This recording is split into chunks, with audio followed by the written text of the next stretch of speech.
Buenas, buenas. Estoy grabando, bueno, o sea, es un video larguísimo, llega hasta las 6 horas aproximadamente, sobre un libro que es La Agenda de la Desestabilización de Bruce McMaster.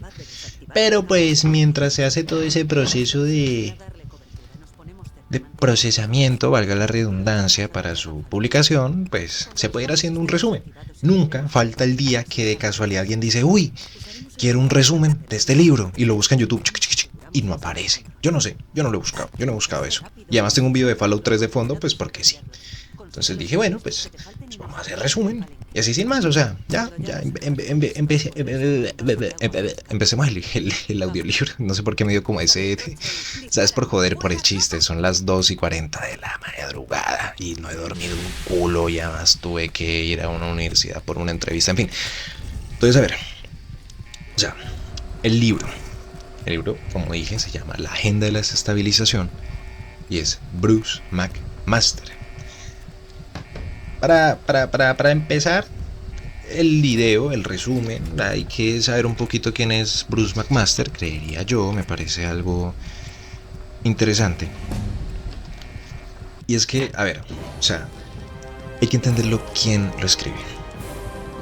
Bruce McMaster es uno de los líderes gremiales más visibles del país.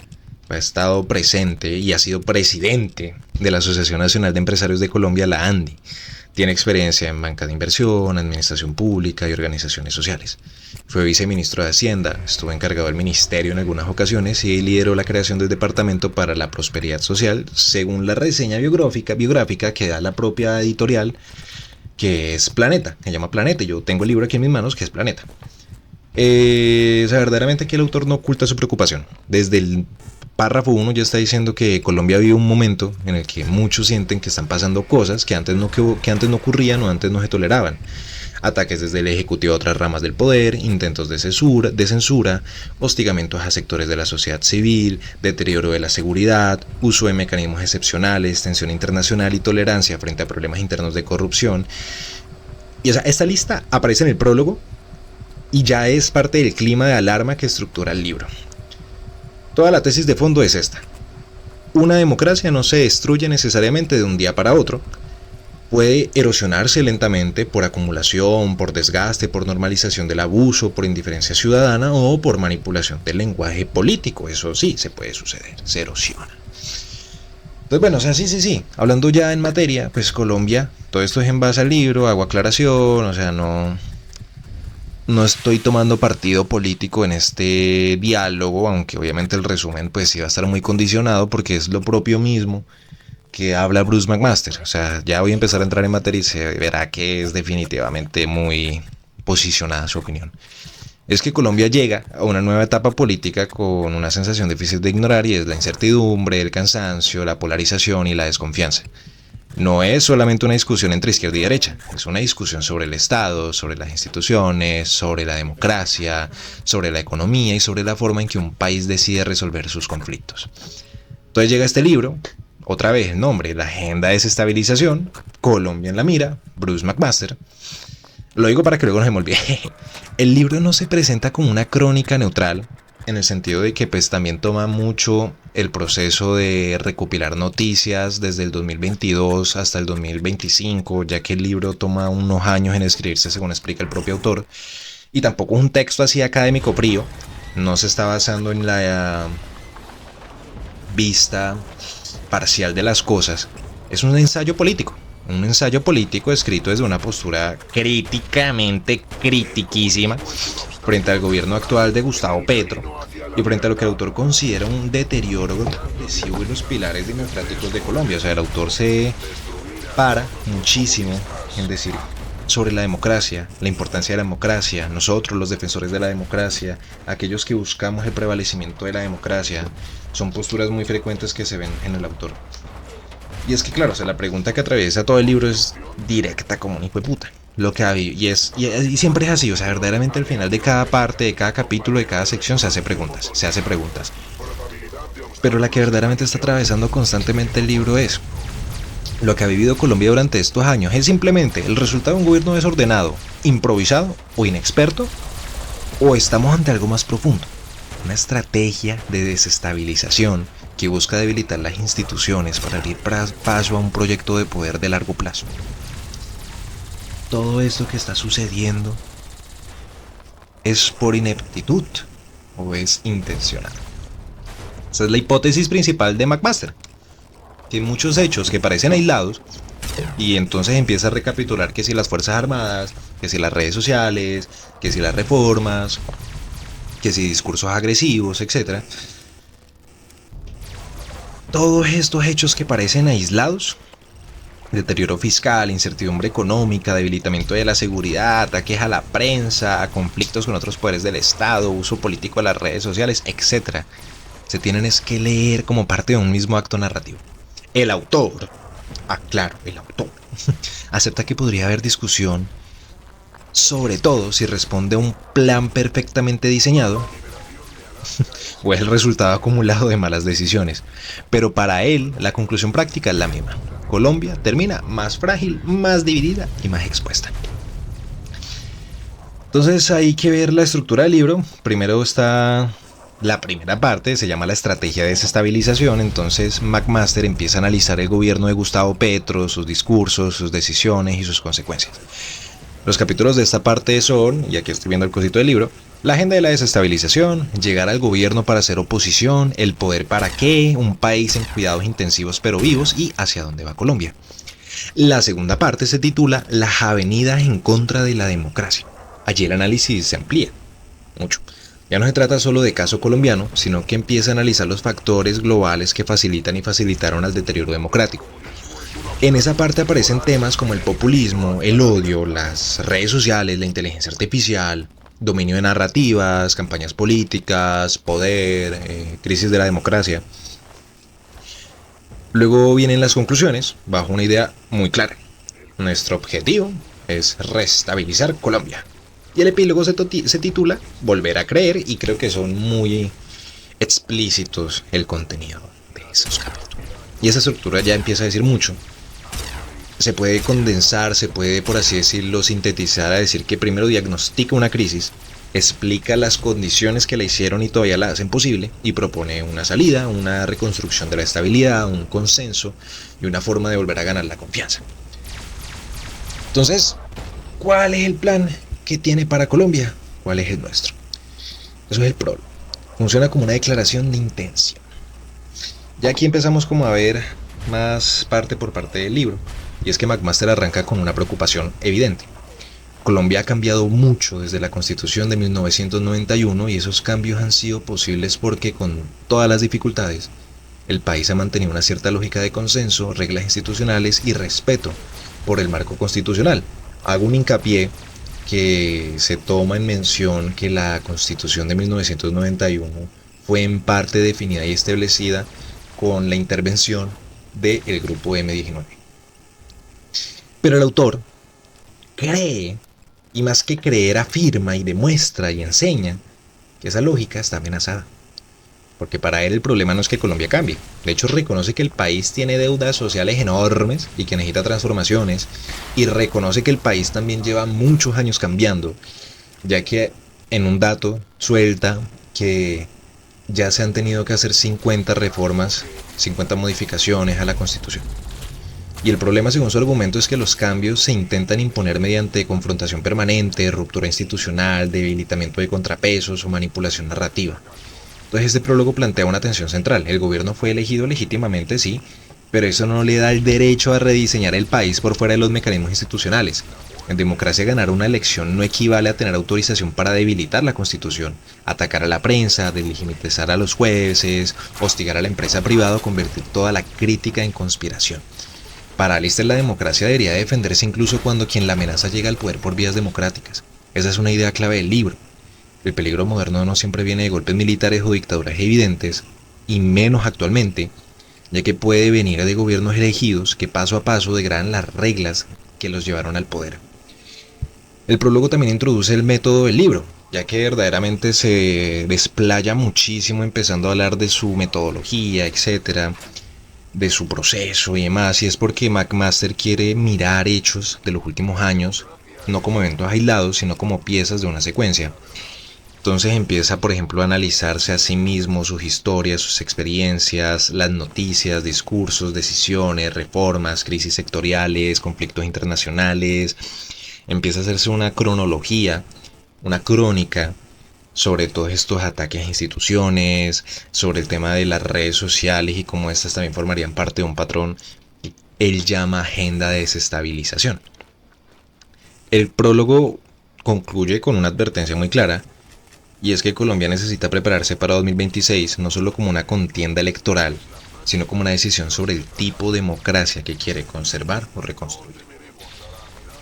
Ya empieza la primera parte, que es la estrategia de desestabilización, y este es el corazón político del libro, porque McMaster intenta responder si Colombia vive una suma de errores o una estrategia, como vengo diciéndolo, y es que, aunque parezca yo reiterativo en este resumen, el libro también es muy reiterativo consigo mismo, sobre lo que piensa, sobre cómo lo pensó, sobre lo que llegó a pensarlo, cómo llegó y cómo llevó a pensarlo todo, o sea, por eso es verdaderamente muy autoconcluyente el libro por sí mismo.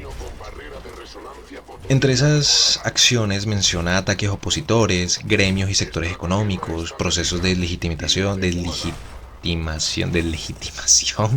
deterioro fiscal, debilitamiento de la capacidad de acción de la fuerza pública, lenguaje de confrontación, crisis o tensiones en sistemas como salud y energía, deterioro de las relaciones internacionales, choques con otras ramas del poder, inseguridad creciente y uso flexible de los límites constitucionales.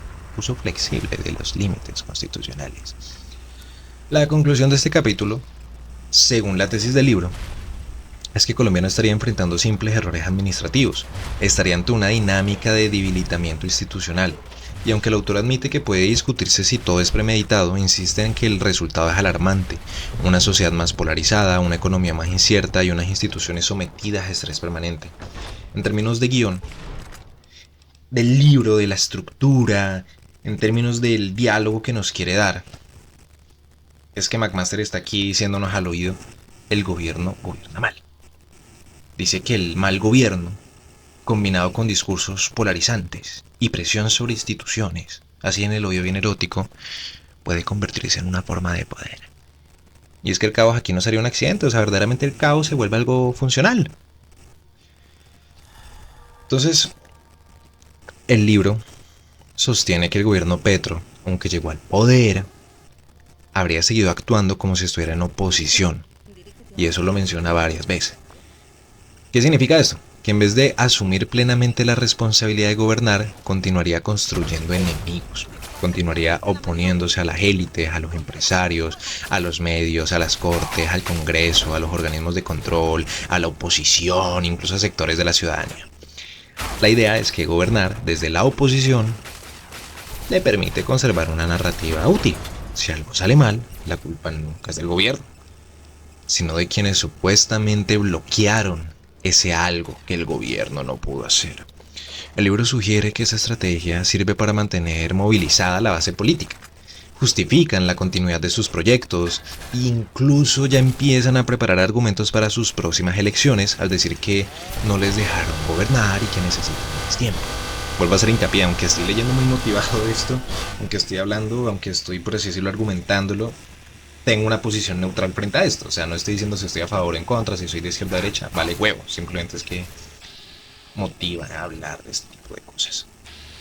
Y es que también, pues, el gobierno no abandona la lógica de la oposición. Y esto termina debilitando su responsabilidad democrática. Habla Máster que en la democracia el poder no se gana, se administra, se responde por él y se rinden cuentas. Aquí el libro, en su parte de el poder para qué. Y aquí creo que no lo mencioné, ¿no? No lo mencioné, que antes estamos hablando de llegar al gobierno para hacer oposición. Ese es el nombre del subcapítulo, el capítulo ahí. Luego llega otro capítulo, que es el poder para qué. McMaster interpreta que el proyecto político del progresismo gobernante no se limita a ejecutar reformas sociales. Según él, el objetivo sería conservar el control de Estado, moldear sus instituciones, dominar la narrativa pública y asegurar continuidad más allá de un solo periodo presidencial. La crítica es que el discurso del cambio habría pasado de ser una promesa de modernización a convertirse en una herramienta de confrontación. En la sinopsis comercial del libro, porque sí, se resume esta crítica diciendo que para sus reseñistas, el cambio promedio terminó convertido en confrontación y que la ausencia de una agenda modernizadora habría transformado la política en gesto y relato. La conclusión del libro es que el poder no estaría siendo usado principalmente para resolver la conclusión del capítulo. Es que el poder no estaría siendo usado para resolver problemas principalmente, sino simplemente para ampliar una disputa política de forma permanente. Cuando el poder se entiende como instrumento de hegemonía, los contrapesos empiezan a verse como obstáculos y no como garantías democráticas. Luego viene un capítulo, un país en cuidados intensivos pero vivos. Y este libro es como esa parte en la que no es pesimista, ay, estamos mal, estamos horribles. No, aquí McMaster describe al país de Colombia como un adolescente golpeado pero no derrotado. En cuidados intensivos pero vivos, como dice el título. Eso significa que las instituciones todavía tratan de resistir. La Constitución sigue operando, la sociedad civil responde, las cortes, el Congreso, los medios, los gremios, los ¿qué dije? Los medios, los gremios, gobiernos locales, ciudadanos, todo funciona como barreras contra el deterioro. O quieren funcionar y buscan funcionar y tratan funcionar como barreras contra el deterioro. En el fragmento oficial, el autor dice que Colombia ha logrado defender su constitución y los principales estados, y los principios del estado, frente a una serie de amenazas acumuladas, pero también se pregunta cuánto más pueden resistir estas instituciones en un fortalecimiento serio. Y aquí tiene dos conclusiones. Y es que primero, Colombia tiene defensas democráticas reales, pero que estas defensas no son infinitas. Y si se normaliza el ataque permanente a las reglas, el sistema se desgasta. Lo que dice, la democracia erosiona. La verdad no se trata de fatalismo por pendejo, no se trata de llegar y decir, ay, Colombia ya perdió, no, aquí ya trata de demostrar que es que sí nos podemos redireccionar, nos podemos reconstruir, pero que hay que hacerlo pronto. Porque luego llega y pone hacia dónde va Colombia. Entonces aquí ya incluso más allá de ese pesimismo, pasamos a esa esperanza y luego una mirada al futuro. Y pasamos una mirada al futuro. Porque McMaster considera que el ciclo electoral de 2026 será decisivo. Para él... Uy, me vomito. Para él, Colombia enfrenta dos riesgos: que el proyecto político del gobierno logre continuidad y profundice las tendencias que critica, o que el país entre en un periodo de oposición radicalizada, conflictiva y bloqueo permanente. En ambos casos el autor ve peligro y mucho más si no hay una estrategia de restabilización. Entonces aquí propone una gran coalición de defensa democrática y no es algo de derecha, no es algo antipetrista, no. O sea, es una convergencia de ciudadanos y sectores dispuestos a defender la democracia, la separación de poderes, la transparencia, la seguridad, la vida, la institucionalidad, la constitución, más relaciones internacionales responsables, etc. Porque Colombia no necesita derrotar a un adversario político, no se trata de un adversario político. Necesita reconstruir estabilidad. Y eso exige algo más amplio que una mísera campaña, exige acuerdos nacionales, una visión de largo plazo y reglas compartidas. Luego llega su segunda parte, que son las avenidas en contra de la democracia, las avenidas en contra de la democracia. Aquí ya no está mirando solamente a Colombia, como mencioné, empieza a mirar al mundo, empieza a argumentar que en Colombia lo que está pasando se conecta con fenómenos globales: populismo, polarización, redes sociales, algoritmos, inteligencia artificial, manipulación emocional, desprestigio de la verdad, ataques a la prensa y crisis de confianza en la democracia liberal, y lo que quede, y lo que siga, y lo que todo el mundo ya sabe. Aquí es sencillo decir que la idea central es que la democracia no es una amenaza con armas. Que a la democracia no se le amenaza solo con armas, también se le amenaza con narrativas, y es más frecuente hoy en día ser amenazada con narrativas que con armas. ¿Por qué? Porque entonces empieza el populismo y la agenda de odio, que es un capítulo, un nombre del capítulo. Y es que ahora mismo McMaster afirma que el populismo está dividiendo la sociedad en dos bloques morales: pueblo puro y enemigos del pueblo, básicamente. Entonces, en esa lógica, el adversario deja de ser alguien con ideas distintas y pasa a ser un traidor, un explotador, un fascista, un mafioso, un oligarca, un enemigo de la transformación. Estas etiquetas descalificadoras, como parte del lenguaje, según el autor, contribuyen a una agenda de desestabilización. Oh, dijo el nombre del libro, sí señor. La conclusión de este eje es que el odio no es un exceso retórico menor, es una herramienta política. Oh no, qué sorpresa, el odio como agenda política, sí. Sirve para cerrar el diálogo, justificar ataques y hacer que los ciudadanos acepten como normal la destrucción reputacional del adversario. Cuando la política se convierte en guerra moral, la democracia pierde su función básica, que es permitir que personas con ideas distintas convivan dentro de las mismas reglas. Política, redes sociales e inteligencia artificial. Ese es el siguiente nombre del capítulo en la segunda parte, y es que aquí el libro empieza a entrar en uno de sus temas más actuales. McMaster advierte que las redes sociales y la inteligencia artificial han cambiado la política. Ya no gana necesariamente quien tiene el mejor programa, sino quien domina mejor la atención, la indignación y el relato. Ya no se trata de representación, pero de oposición. Las plataformas premian el conflicto, la emoción, la simplificación y la viralidad. Eso hace que los mensajes más agresivos viajen muchísimo más rápido que los argumentos complejos. El autor también señala un problema regulatorio, y es que la tecnología avanza mucho más rápido que las normas. En su prólogo incluso ya estaba afirmando que la velocidad de la regulación es mucho más lenta que la del desarrollo tecnológico, y sus usos manipulados son los que generan un riesgo para la sociedad actual. Aquí concluye que la democracia necesita nuevas defensas, no solo para censurar la libertad de expresión. Bueno, no solo, no, o sea, no es para limitar, para censurar la libertad de expresión, sino para protegerla de una manipulación masiva, de una mentira organizada, de ejércitos digitales y una fabricación digital, artificial, falsa, posturera, de consensos. También menciona en su siguiente capítulo, dominar las narrativas como objetivo primordial, que en una política donde la narrativa pesa más que la gestión, el gobierno no necesitaría verdaderamente resolver un problema. O sea, si logra imponer un relato de quién tiene la culpa, quién bloquea el cambio y quién representa al pueblo, no tiene que hacer nada. O sea, usa un término que es el presidencialismo narrativo y escribe la forma del gobierno en la que el discurso desde la jefatura del Estado está deslegitimizando, inventando o exagerando relatos, manteniendo así una sociedad en un estado de confrontación. Presidencialismo narrativo, una forma de gobernar. La conclusión de este capítulo es que el relato puede reemplazar la realidad, y cuando eso ocurre, la rendición de cuentas se debilita. Los hechos importan menos que la versión emocional que se impone sobre ellos. Si un gobierno controla la narrativa, convierte cualquier fracaso en sabotaje. Convierte los errores en conspiraciones y a los críticos en enemigos del pueblo. Entonces luego hace un capítulo, un líder que ataca a sus gobernados, y eso es un término que utiliza mucho, una expresión que es un gobernador que ataca a sus gobernados, un líder que ataca a sus gobernados, etc. A lo largo de todo el libro, pero en este capítulo está hablando de qué sucede cuando un jefe de Estado usa su poder simbólico para atacar a los sectores de la ciudadanía, sectores específicos, ya que considera especialmente grave que un presidente dirija ataques contra empresarios, gremios periodistas, opositores, jueces o instituciones. No porque esos sectores estén por encima de la crítica, sino porque el poder presidencial no es equivalente al poder de un ciudadano común, así de sencillo.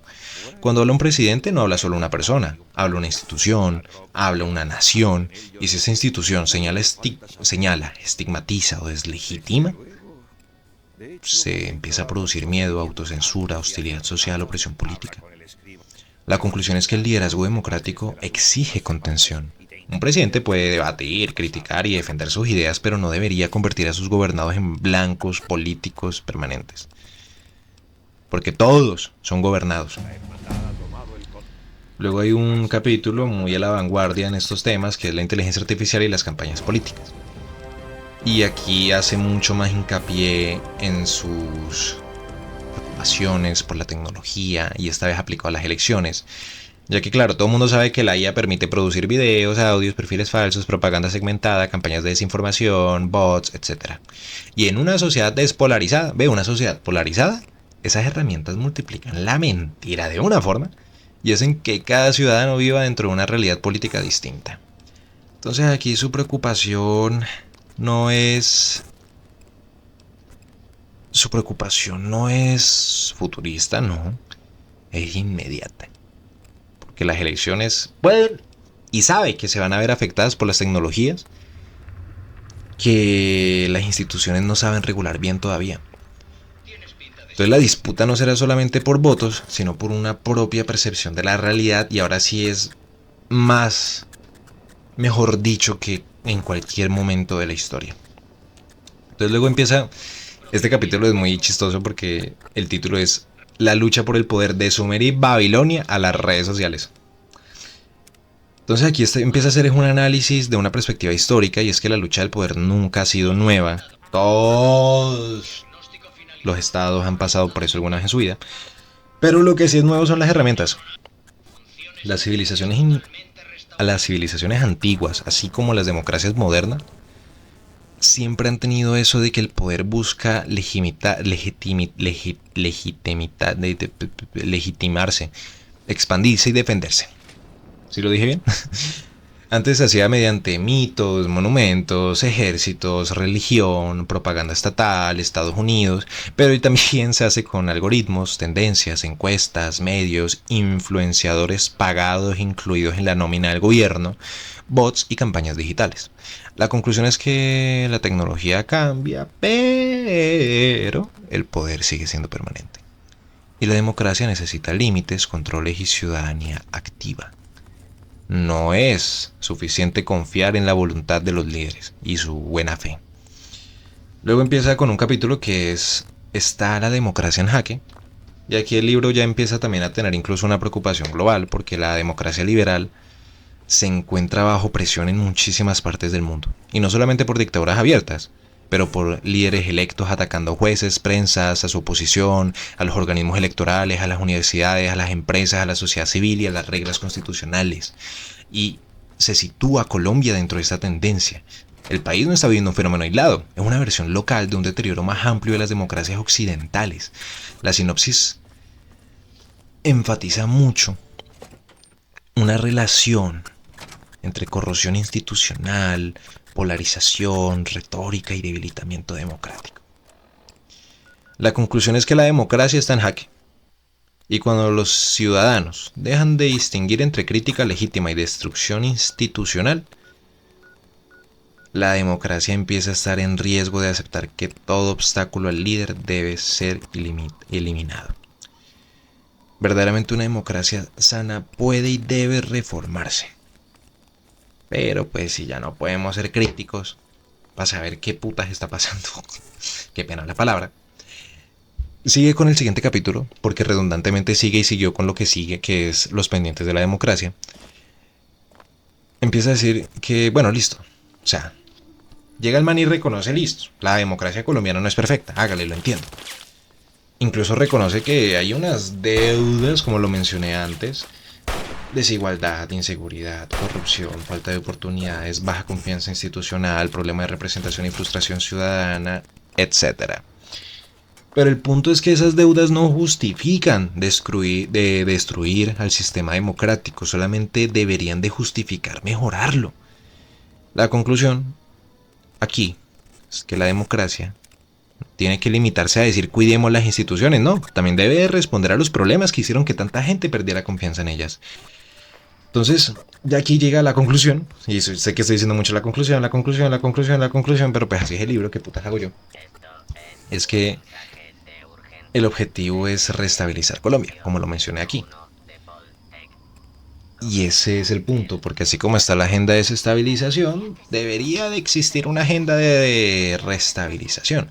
Y no significa congelar al país mediante paros, no significa impedir reformas, no significa volver al pasado, significa recuperar condiciones mínimas para que el país pueda discutir sus cambios sin miedo, sin odio, sin manipulación y sin ruptura institucional. Y es que restabilizar Colombia tiene que implicar varias tareas. Primero tiene que implicar defender la Constitución y los mecanismos que ella misma establece para reformarse. Colombia puede cambiar, pero no por la puerta de atrás, ni por mediante presión política, ni nada que bordee los límites constitucionales.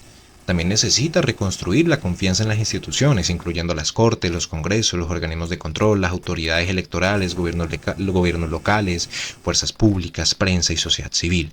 También el tercero es recuperar la misma seguridad. Porque así como se necesita reconstruir confianza en la fuerza pública, también hay que reconstruir la seguridad pública.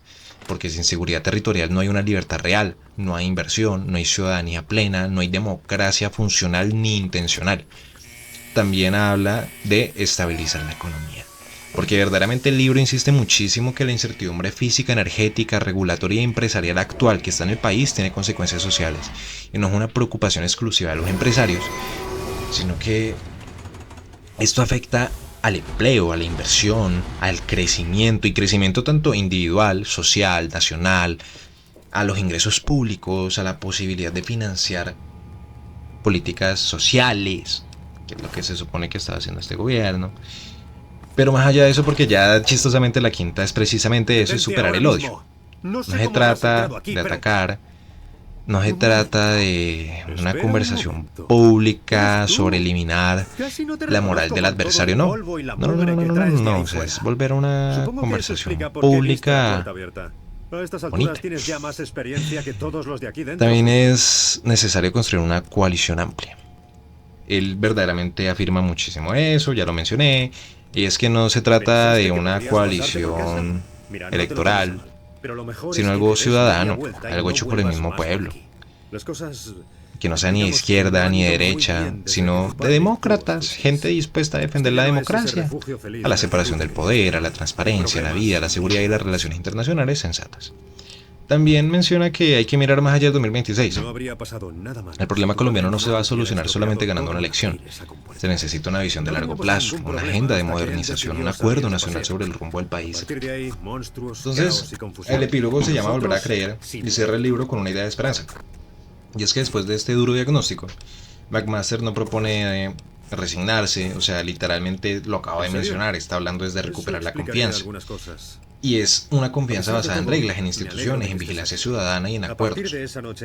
Y es que volver a creer, él no lo ve como creer ciegamente en los políticos, sino creer en la posibilidad de reconstruir un proyecto común, énfasis en común, porque cree que Colombia puede defender su democracia sin renunciar ni corregir sin renunciar a corregir sus injusticias, una reforma pero sin destrucción institucional, una competencia política sin odio, que el sector privado, el Estado y la sociedad civil trabajen en una agenda de desarrollo de forma conjunta, y entender que la democracia no es perfecta pero sigue siendo el único camino legítimo para tramitar las diferencias. Entonces aquí dice que Colombia está en riesgo pero no está condenada. Entonces, o sea, sí, este libro no es algo neutro.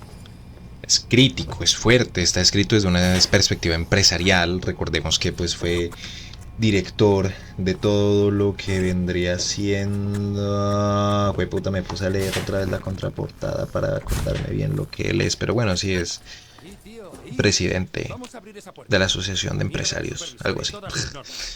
Sabes que no puedo hacer eso, Freddy. Vuelve ahí abajo. Entonces, antes claro, de que me vea obligado a hacer algo de lo que los dos nos arrepintamos. No hay quien detenga a una serpiente de túnel. Se me fue la paloma. Uy, Paloma Valencia, Daniel Oviedo. Bueno, en fin. O sea, volviendo al video. Colombia no se tiene que esperar a que su democracia se rompa para empezar a defenderla. Ya se defiende, o sea, verdaderamente se defiende y todavía funciona. Y todavía tenemos elecciones, y todavía tenemos jueces, y todavía tenemos una prensa, y todavía tenemos un congreso, y todavía hay una sociedad civil, y eso es lo que funciona. El país está en una disputa mucho más profunda que en una elección o en un gobierno. Se disputa sobre sus reglas básicas de convivencia. Todo este libro ha concluido en eso. Colombia necesita restabilizarse, necesita reconstruirse, necesita protegerse, necesita defenderse, necesita exigir una responsabilidad fiscal, enfrentar la manipulación digital, volver a una política donde el adversario no sea tratado como enemigo. Y es que no es un libro acerca de ¿qué está haciendo el gobierno? No. Lo que el libro está pensando es qué va a hacer la sociedad colombiana. Porque es que la desestabilización no se detiene sola, y eso es parte de la tesis final.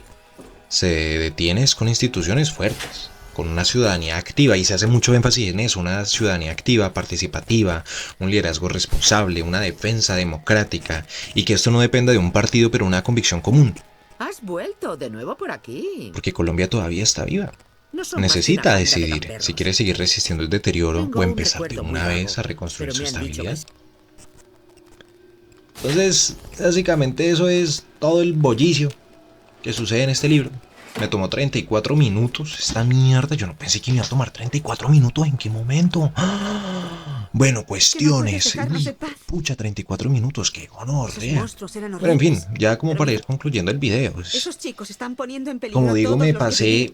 pasé grabando este video, leyéndolo, hasta se va a ver como al principio tenía la barba, luego me bajé el bigote y mejor dicho. Entonces No sé hice si el debería resumen de estar una hablando vez, contigo. porque subir ese video va a tomar un año. Es una fase que están Entonces, atravesando aquí hay un todos los resumen, chavales. obviamente Entre los no es monstruos y algo los planeado, no incendios, es algo bien nuestro chip de hecho, no agua es se ha algo visto bastante intencionado, afectado. simplemente es un estallido emocional y creativo acerca de la producción y la realización de este video. Además también pues nace como una propuesta nueva en el sentido de, bueno, voy a hacer un resumen de un libro. Voy a hacerlo con un video de Fallout 3 de fondo, porque pues nunca está de más un gameplay que tengo grabado que quería hacer un video, pero al final nunca lo hice. Y sigue con esa línea general de este canal de tratar cualquier tema de la forma más estúpida, más sencilla, más hueva posible, más mediocre. Y la verdad este video, esta propuesta siento Chaval, que es demasiado no afín sabes la a que lo se que te ha... quiero buscar ¿Y de qué tratar la esperas de esa seriedad con panda la de mayor idiotas? inseridad posible. No sabes cómo Ya me por la alegro otra de... parte, volviendo al tema de la materia del Deberías haber video, es visto a mi un padre. libro que, pues como Salvó a digo, Stanley. parte mucho desde una postura crítica, parte mucho desde un sentido de el gobierno está mal. Obviamente tengo mis quejas con este libro. Por ejemplo, se siente mucho No como el esperaba conflicto que que tuvo volvieras a Aaron Brasil. Burr y Alexander Hamilton De esos entre ellos ahí niñatos de con no, tú dos eres malo, neuronas y no, de tú la más, chalada tú de más, tú Palmer más, me lo tú más, tú más. Queríamos Sí, se eliminar siente esos mucho que ese monstruos a libro toda también lo costa y no utiliza como para ayudamos a aprovechar y extinguir los defenderse y todo, pero incendios esto es un ensayo político, esto es básicamente un man, ay, yo investigué esto y yo opineo esto y yo leo esto y esto es lo que yo creo porque de eso se tratan los ensayos políticos y ya. ¿Por qué Libro blasfemas en mi muy interesante, largo. No voy a decir que es denso en su material. Se trata más de un libro de despertar, un libro que de la nada en una frase te dice algo muy interesante y tú te quedas pensando en ello de la nada. Entonces ya con eso termino un video de 36 minutos. No pensé que iba a salir tan largo, pero bueno, muchísimas gracias. Chao.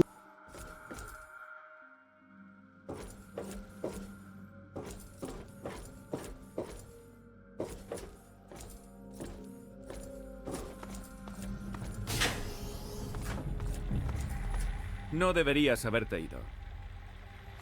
Mira lo que tenemos.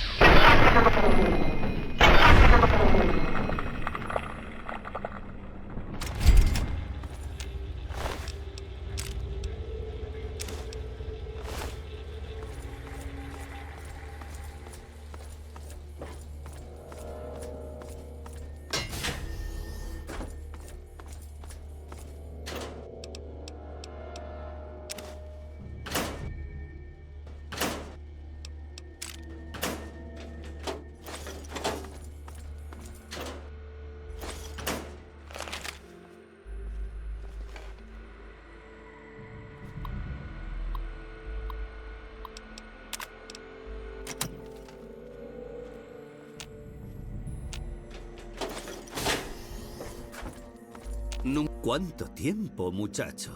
Me imagino que la Goat fue... Recuérdame que añado una pregunta sobre el rescate de un profesor de la... Por cierto, mientras estaba allí, oí a los guardias... He oído a uno de ellos. No he oído nada más. Pero creo que lo leyó. La mayoría son solo jóvenes que aspiran a ver el mundo. De lo contrario, iremos quedando cada vez menos... Fueron momentos muy duros. Mucha gente culpa a tu padre.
Vaya, ya veo que has vuelto. ¿Cansado del polvo y las ruinas del yermo? Pues te equivocas.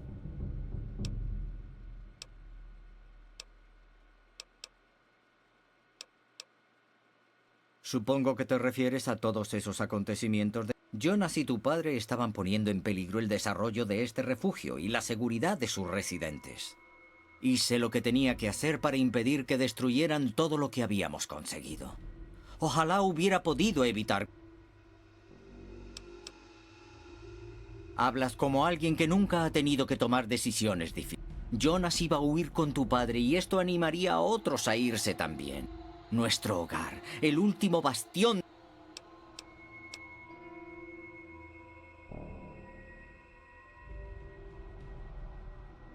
Aquí el que no ve nada eres tú. Simplemente el auténtico peligro lo constituyen los rebeldes. Si dejaran de malgastar nuestras vidas de esa forma...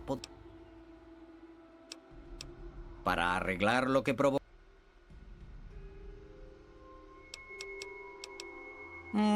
Siempre has tenido un poder sobre ellos, Kenia. Está bien, habla con mi hija y...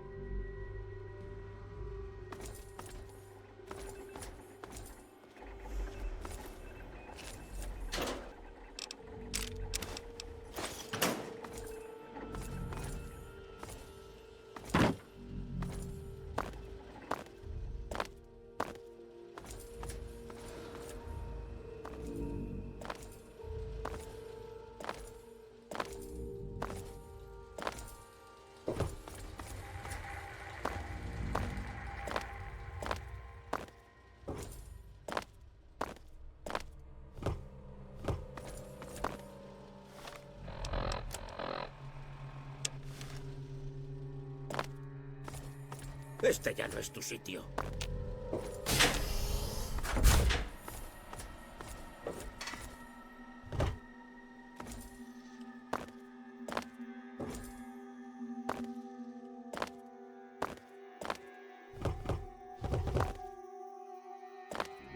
Hay que joderse. Mira quién ha vuelto. Hace falta echarle cojones. Si vuelves, puede que no seas útil, necesito. Porque claro, como eres tan buena gente y tal, te desvío. Te daría las gracias ella misma si no fuera porque no. Pero que sepas que tu viejo tuvo una idea cojonuda. Ya no... Seguro que cualquier cosa que me encuentre ahí arriba... Piénsatelo, tío. Aquí siempre tendré el mismo trabajo. Tu padre y tú tuvisteis una idea cojonuda. Pues voy a fundar una banda. Va a ser la banda... ¿Y sabes qué? Si haces lo que te conviene... Sí, pero estoy pensando que va a ser una banda nueva. Además, seguro que va a haber un montón de gente que quiera unirse a...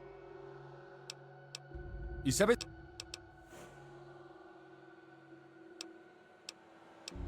Lo que tú digas. Tú saca...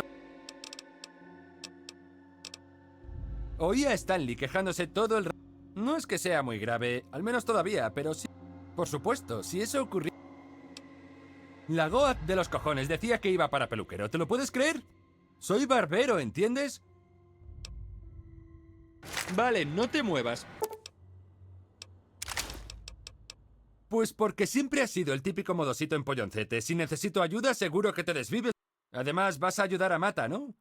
Si logras sacarnos del refugio, desapareceré y no volveré...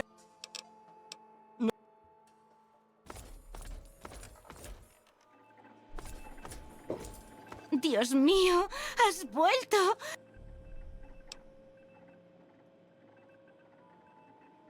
Muchas gracias. Todo se ha desmadrado desde que te fuiste. Ahora que estás aquí.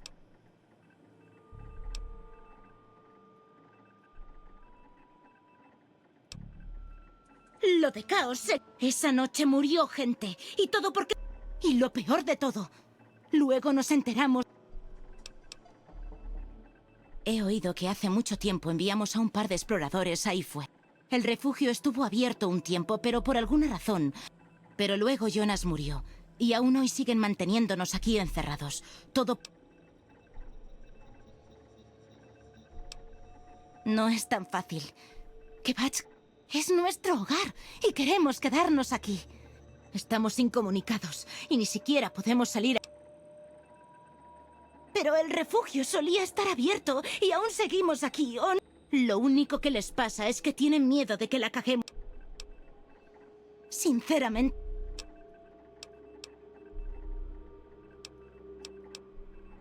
Lo harás. Gracias a...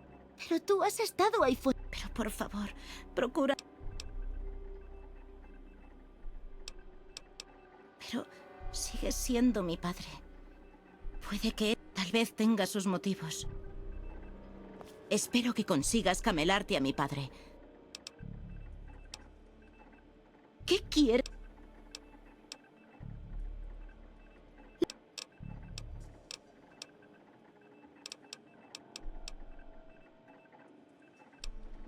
Por favor. Vaya, has vuelto.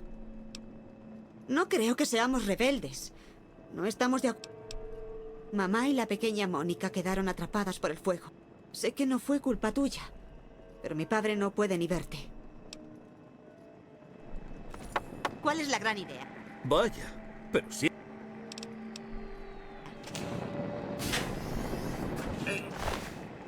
¿Qué pues? Anda, otro paciente.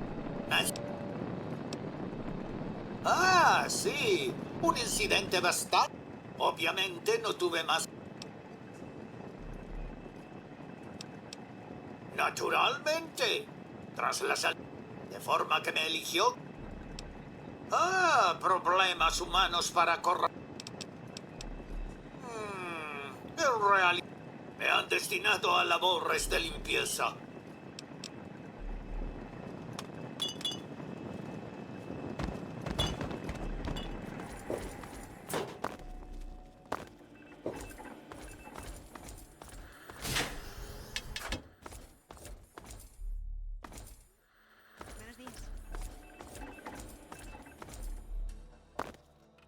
¿Cómo me gustaría pirarme de aquí, colega?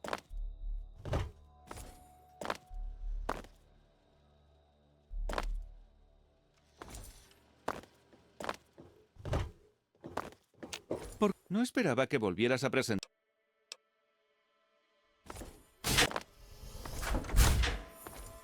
¿Por qué no nos dejas en paz? Ya has hecho bastante daño.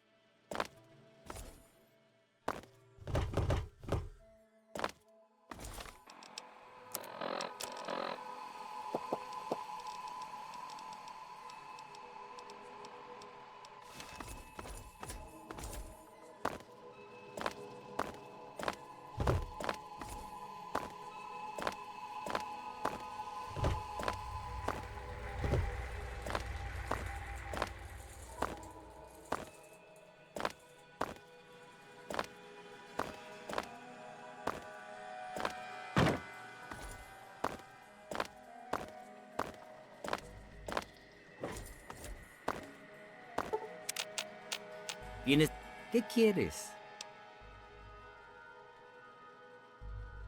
Tienen que entender que lo hicimos para evitar que cometieran el mismo error. Algunos ya perdimos a seres queridos ahí fuera hace mucho. Para arreglar lo que... No me di.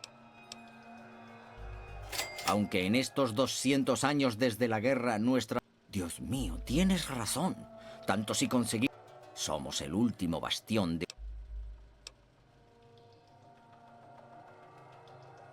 Ojalá fuera tan optimista como tú.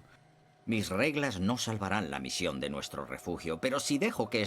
Sin embargo, no seré yo quien los guíe. Dimito como supervisor.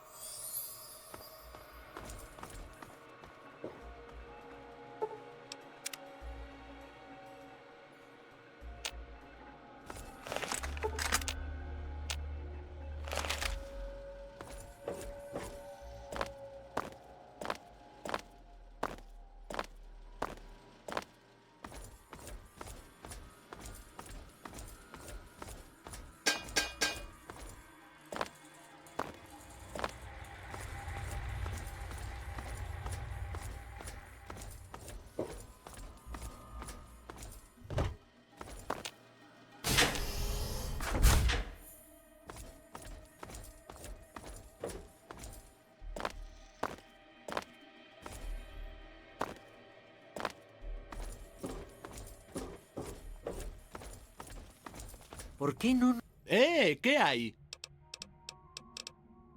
nos dejas en paz? Ya has hecho bastante daño. Lo hiciste. Oye, En serio, esos guardias son cada vez...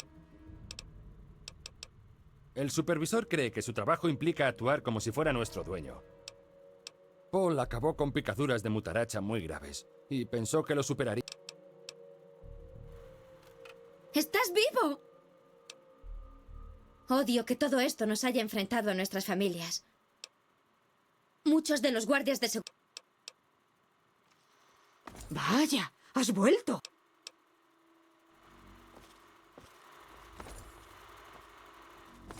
Acabo de enterarme.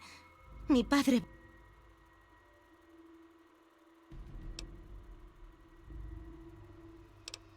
Gracias por mantener la serenidad y por no... Ya es hora de que nuestro anticuado refugio se abra a nuevos un día nuevo y brillante. Todavía queda mucho por arreglar. Muchas heridas.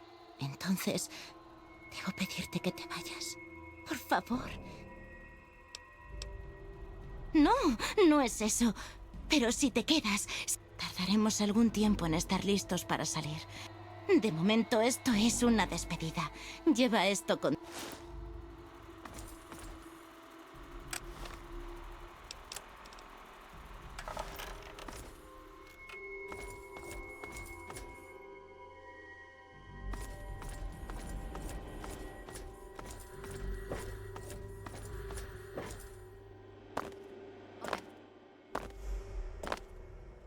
Me alegra. Una lástima que tengas que irte, pero te irá muy bien ahí fuera, estoy seguro.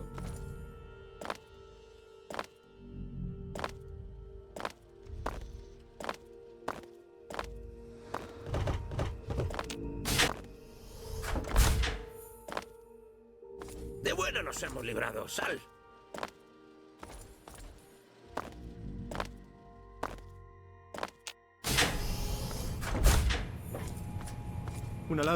Una lástima que tengas que irte, pero te irá muy bien ahí fuera, estoy seguro.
Hola.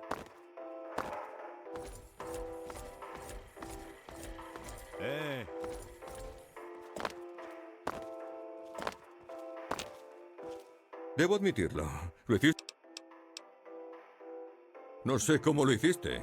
Yo nunca hubiera metido aquí a esos zombies a pensión completa. Creo que podría hacer un...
¿Sí? ¿Cómo?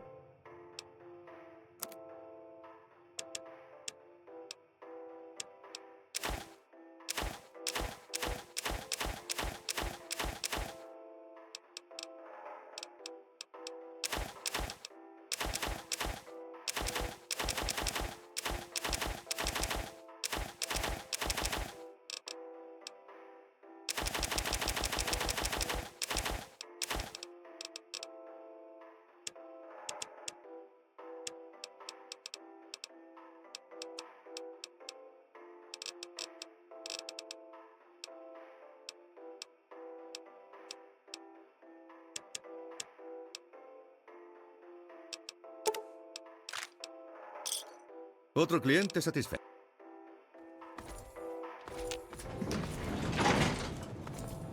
Soldado!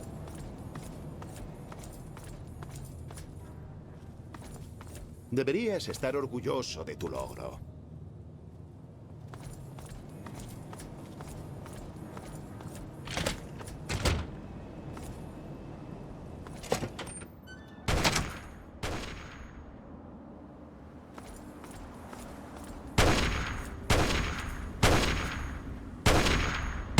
¡Hola! ¡Hola!